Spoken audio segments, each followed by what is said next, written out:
पाहणं. पूर्वी नाती असायची आणि आज फक्त व्यवहार बनले आहेत. फक्त व्यवहार बनलेत. इथूनच सगळं खरं बिघडायला सुरुवात होऊ लागली. आज कोणत्याही आईवडिलांमध्ये इतकी ताकद राहिलेली नाही आहे की त्यांच्या मनासारखं आपल्या मुलाचं ते लग्न लावून देऊ शकतील. का हो?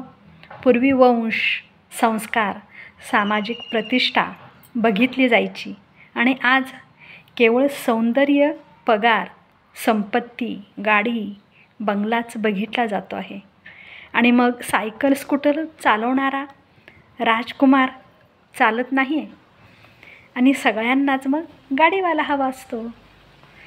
आणि जरी त्यांची संख्या फक्त 10% असली तरीसुद्धा मुलांच्या घरच्यांना मोठ्या घरातली मुलगी हवी असते, हुंडा भरपूर मिळेल म्हणून.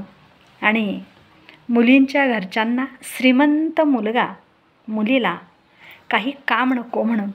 बरोबर ना? आता सर्वांना छोटं कुटुंब हवं आहे, पण या छोट्या कुटुंबाच्या नादात घरचं कुटुंब शून्य होत चाललं आहे. पूर्वी अभिमानानं म्हटलं जायचं, माझी मुलगी सगळं घरकाम करते. आज अभिमानानं सांगितलं जातं, आम्ही कधी तिला घरकाम करूच दिलं नाही. नाती नको आहेत, फक्त बेस्ट ऑप्शन हवा आहे. जणू प्रेमाचं मार्केटच लावलेलं आहे. जणू काही गाड्यांचं प्रदर्शन सुरू आहे. नवीन काही लॉन्च होईल का याची वाट बघत वय निघून जातं आहे. शेवटी मग मिळतो तो एक वय वाढलेला जोडीदारच. न रिलेशनशिप, न कोणता समजूतदारपणा असतो. लोक चमत्कार शोधतायत, पण वय अर्धशतक पार करतंय. कोणी सांगावं यांना? एक विशिष्ट वयात जे सौंदर्य असतं ते नंतर सौंदर्य प्रसाधन लावून टिकत नसतं. हळूहळू सौंदर्य ते कमी होत जातंच ना. आजकाल तर मग एक नवा आजार पसरला आहे. कोणता माहिती आहे? नोकरी करणाऱ्या मुलाला नोकरी करणारीच मुलगी हवी असते आणि मग ती स्वतः कमावते. मग ती तुमचं किंवा तुमच्या आईवडिलांचं कसं ऐकेल? जेवण हॉटेलमधून मागवा, नाहीतर घरात बनवा.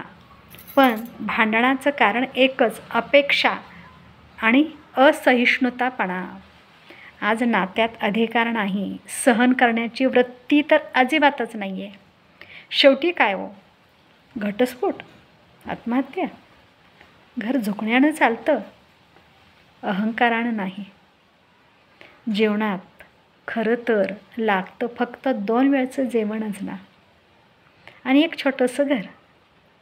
सर्वात महत्त्वाचं म्हणजे समजूतदारपणा, आपुलकी आणि प्रेम महत्त्वाचं आहे. पण आजकाल केवळ हवं असतं मोठं घर, बंगला, गाडी, हेच हवं असतं.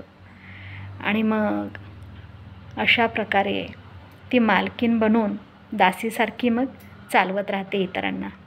आज प्रत्येक घरात सुविधा आहेतच ना हो. Washing machine, mixer, motor, TV, mobile, पण समाधान नाही. यापूर्वी काहीसुद्धा नव्हतंच. होतं का?